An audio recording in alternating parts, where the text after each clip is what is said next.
When I'm with you, I don't wanna be with you.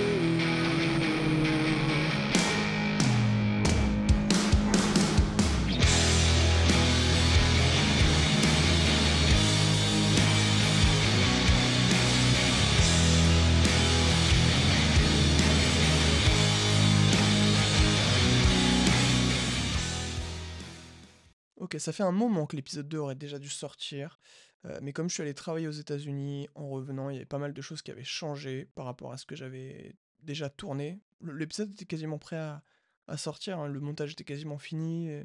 Donc voilà, le truc c'est qu'en revenant des États-Unis, j'avais déjà pas mal de réponses aux questions que je posais dans cet épisode-là. Je demandais votre avis sur pas mal de trucs, et dont une chose en particulier, c'était est-ce que je divise toutes mes activités sur les réseaux, donc Instagram principalement. Parce que moi j'aimais bien cette idée d'entièreté, de mon compte dans mon entièreté, qui me représentait dans mon entièreté, c'est ça que je veux dire. Et en fait, le problème c'est que comme je vais vendre des services, donc du coaching, des consultations d'ostéopathie, plein de choses comme ça, vaut mieux être spécifique, vaut mieux être niché. Ce que je veux dire par niché, c'est que quand quelqu'un vient sur ton compte, qui s'abonne à ton compte, il sait ce pourquoi il s'abonne. Quand il y a un post qui va être publié, il sait de quoi ça va traiter. Et ça peut se comprendre. Et le deuxième aspect aussi, qui est potentiellement très français d'ailleurs, en tout cas je l'ai moins ressenti aux États-Unis, c'est cette idée de spécificité. Savoir faire plein de choses, ça veut dire n'être bon nulle part. Ce qui en soi est une aberrance, c'est complètement faux, mais ça peut... Le truc c'est que ça demande plus de temps pour être bon dans plusieurs domaines, c'est ça que ça veut dire. Sauf que voilà, quand t'es prêt à fournir les efforts nécessaires pour être bon dans chacun de ces domaines-là, tu finis par être bon dans chacun de ces domaines-là, c'est aussi simple que ça. Donc le compte d'acting restera Matteo.dnn, peut-être que ça deviendra Matteo Donini, mais si vous avez des idées pour le compte de coaching et d'ostéopathie, je suis preneur. Bref, je suis rentré le dimanche 21 juillet, et le lendemain, le lundi matin à 8h, j'étais en clinique, et pendant les 2 semaines qui ont suivi, je faisais 8h30, 20h tous les jours. Donc c'était très compliqué de créer une vidéo, de la tourner, de la monter, etc. Le seul truc que j'ai, enfin les seuls trucs que j'ai pu faire pendant cette période-là, c'était reprendre l'entraînement ici. Je me suis inscrit à Néonès parce que Néonès est collé à mon école, et mon école et la clinique sont au même endroit, donc je me suis juste inscrit 2 semaines à Néonès. C'est une sorte d'économie de temps.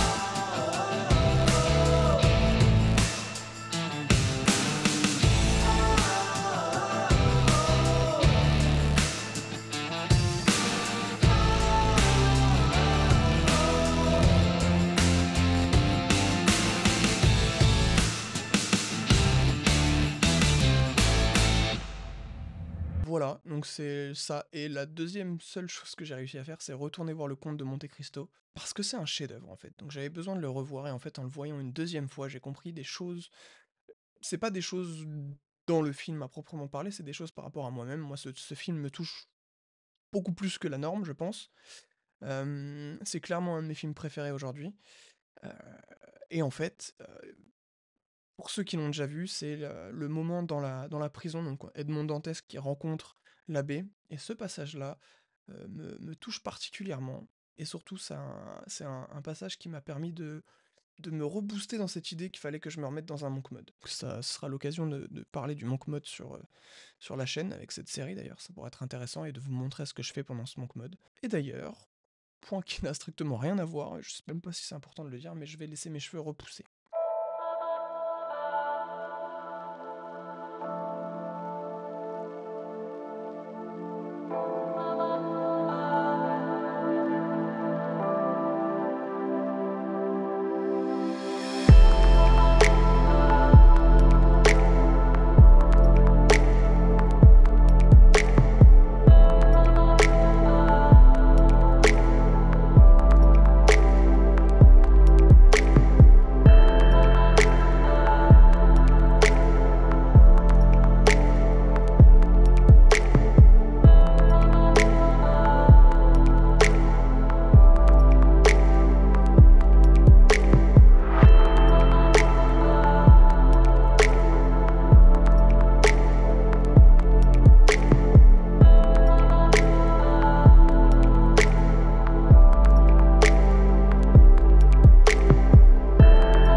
2 points que j'aimerais traiter dans cette vidéo, qui sont, essentiels pour moi et donc ça va être les points essentiels de cette vidéo. Le premier point, c'est, si vous êtes dans une période difficile, que vous avez l'impression de pas avancer, que vous avez l'impression de pas être là où vous souhaiteriez être au moment présent, eh bien souvenez-vous que les résultats n'arriveront pas en un jour. Ou alors, ils vont arriver en un jour, mais ils arriveront un jour grâce au travail, au préalable que vous avez fourni. Autrement dit, si vous avez un vrai physique, une vraie shape, musclé, athlétique, tout ce que vous voulez, c'est pas le 300e entraînement qui vous a donné ce physique, c'est les 299 entraînements qui précèdent le 300e qui vous ont donné ce physique. C'est comprendre ça qui est extrêmement important. Ça veut dire que si vous avez l'impression de ne pas avancer ou vous avez l'impression de ne pas être là où vous souhaitez être, peut-être que demain vous allez y être. Parce que vous avez fait les 299 jours de travail sans résultat, entre guillemets. Même si c'est pas sans résultat, il y a toujours un petit résultat, quelque chose qui vous fait avancer un petit peu. Bref, c'est exactement la même chose dans tous les domaines de la vie et c'est primordial de se souvenir de ça, de garder ça dans un coin de sa tête que voilà, ça arrivera pas du jour au lendemain et que c'est ces 299 jours qui sont beaucoup plus importants que ce 300e. Le deuxième point primordial de cette vidéo, c'est par rapport à 2 types de personnes. Le premier type de personnes, c'est ceux qui vont trouver un problème à chaque solution. Et le deuxième type de personnes, c'est ceux qui vont trouver une solution à chaque problème. Imaginons que ton problème, c'est que tu sais pas parler anglais, mais que tu as besoin de parler anglais dans ton travail. La solution que tu vas trouver, ça va être potentiellement de mettre ton téléphone en anglais, parce que tu passes beaucoup de temps sur ton téléphone, tu es au travail ou peu importe, et cette personne qui trouve un problème à chaque solution voit que tu as mis ton téléphone en anglais et que tu prends des notes en franglais parce que tu connais pas ce mot en anglais, donc tu le mets en français ou peu importe. Ce genre de situation-là. Et ben, la personne qui trouve un problème à chaque solution, le seul truc qu'elle va trouver à faire, c'est de te charrier.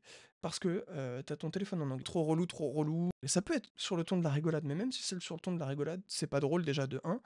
Et de 2, tu sais pas qui t'as en face de toi. Ça se trouve, ou même si tu le sais et que tu le fais quand même, c'est encore pire. Ça se trouve, la personne qui est en face de toi, elle a pas forcément confiance en elle. Ça veut dire que le fait de la charrier sur ce point-là, c'est potentiellement quelque chose qui va faire en sorte qu'elle elle remette son téléphone en français, ou elle doute d'elle-même, ou elle se sente pas bien, ou quelque chose comme ça. C'était un exemple parmi tant d'autres, mais vraiment c'est cette idée. C'est la même chose que cette idée de voir le verre à moitié plein ou le verre à moitié vide. Et mine de rien, quand on prend du recul, bah, c'est extrêmement important de voir le verre à moitié plein et pas à moitié vide, parce que ça permet et de positiver et d'être optimiste, et c'est des choses qui n'ont pas de prix, et c'est des choses qui, sur une vie, vous amènent beaucoup plus loin que d'être pessimiste. Voilà. On avance ensemble, on progresse ensemble. On se retrouve très bientôt pour une autre vidéo. Ciao.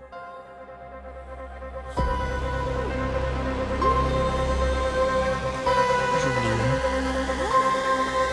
Je suis le nouveau comte de Monte Cristo.